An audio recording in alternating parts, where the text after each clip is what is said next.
Assalamualaikum warahmatullahi wabarakatuh. Perkenalkan, nama saya David Listianto, NIM 200870102, Prodi Pendidikan Kepelatihan Olahraga Fakultas Ilmu Keolahragaan Universitas Negeri Padang. Baiklah, di sini saya dari kelompok 5 akan menjelaskan materi yang pertama, yaitu tentang Pancasila sebagai jati diri bangsa. Dimulai dari pengertian Pancasila sebagai jati diri bangsa. Pancasila sebagai jati diri bangsa mengandung arti bahwa Pancasila menjadi ciri khas bangsa Indonesia yang tidak ditemukan oleh bangsa lain. Oleh karena itu, bangsa Indonesia berkewajiban mempertahankan kemurnian Pancasila di tengah gencarnya arus globalisasi. Selain itu, Pancasila tidak hanya dijadikan sebagai pedoman bangsa, namun harus diamalkan dalam kehidupan sehari-hari agar tetap tegak berdirinya dalam wadah NKRI. Selanjutnya, makna Pancasila sebagai jati diri bangsa Indonesia. Pancasila sebagai fundamental pikiran, hasrat bangsa Indonesia. Maksudnya di sini yaitu Pancasila sebagai pondasi negara Indonesia yang mencakup cita-cita dan tujuan hidup bangsa Indonesia. Dan yang terakhir yaitu fungsi Pancasila sebagai jati diri bangsa Indonesia adalah yang paling utama, yaitu Pancasila sebagai dasar negara Indonesia. Pancasila menjadi pedoman bagi bangsa Indonesia. Dan yang terakhir yaitu Pancasila dapat meningkatkan jati diri bangsa Indonesia. Baiklah, mungkin hanya itu yang dapat saya sampaikan. Materi selanjutnya akan disampaikan oleh rekan saya. Assalamualaikum warahmatullahi wabarakatuh. Pancasila sebagai kepribadian bangsa dapat diartikan sebagai perwujudan dari nilai-nilai budaya bangsa yang diyakini kebaikan serta kebenarannya. Sebelum ditetapkannya Pancasila menjadi dasar negara, rakyat Indonesia telah menganut sistem kepercayaan yang berbudi luhur dari peninggalan nenek moyang. Pancasila kemudian lahir dan berkembang dengan menggali dan merangkum nilai-nilai yang terkandung dalam adat istiadat, kebudayaan, dan agama yang ada di Indonesia. Pancasila sebagai kepribadian bangsa mengandung nilai agama, nilai norma, nilai etika, dan nilai kebudayaan yang berasal dari sejarah bangsa Indonesia. Pancasila sebagai hidup bangsa. Pancasila hidup merupakan wawasan atau cara pandangan mereka untuk memenuhi kehidupan dunia dan bekal di hari akhir. Bangsa Indonesia yang terdiri dari suku bangsa tersebut meyakini adanya kehidupan dunia dan hari akhir. Berdasarkan hal tersebut, kita menemukan persamaan pandangan hidup di antara suku-suku bangsa di tanah air ini. Ialah keyakinan mereka adanya dua dunia kehidupan. Inilah yang menyatukan pandangan hidup bangsa Indonesia. Walaupun mereka terdiri dari atas berbagai suku yang berbeda, bangsa Indonesia yang terikat oleh keyakinan kepada Tuhan Yang Maha Kuasa dan kuatnya tradisi sebagai norma dan nilai kehidupan dalam masyarakat adalah tali persamaan pandangan hidup antara berbagai suku bangsa di Nusantara ini. Pandangan hidup kita berbangsa dan bernegara tersimpul dalam falsafah kita Pancasila. Pancasila memberikan pancaran dan arah untuk setiap orang Indonesia tentang masa depan yang ditempuhnya. Inilah pandangan hidup bangsa Indonesia sebagai tertuang dalam kelima sila Pancasila.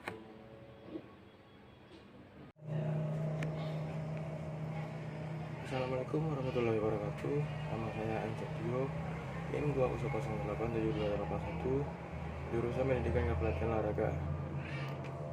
Kali ini saya akan menjelaskan beberapa materi yang ditugaskan kepada kelompok 5 di mata kuliah Pendidikan Pancasila.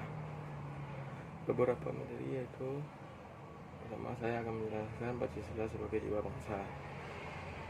Maksud Pancasila sebagai jiwa bangsa yaitu bahwa Pancasila berperan sebagai pengawas, sumber pandangan hidup, ideologi bangsa, bahkan ciri khusus bangsa Indonesia, di mana Pancasila ini didapat seiringi perjalanan sejarah bangsa Indonesia, sehingga mampu membedakan antara ciri khas antara bangsa Indonesia dengan bangsa lainnya, sehingga dapat dijabarkan bahwa Pancasila sebagai jiwa bangsa Indonesia berarti setiap aktivitas, perbuatan, tindakan, serta pemikiran seluruh individu di Indonesia berdasarkan dan berpedoman pada Pancasila.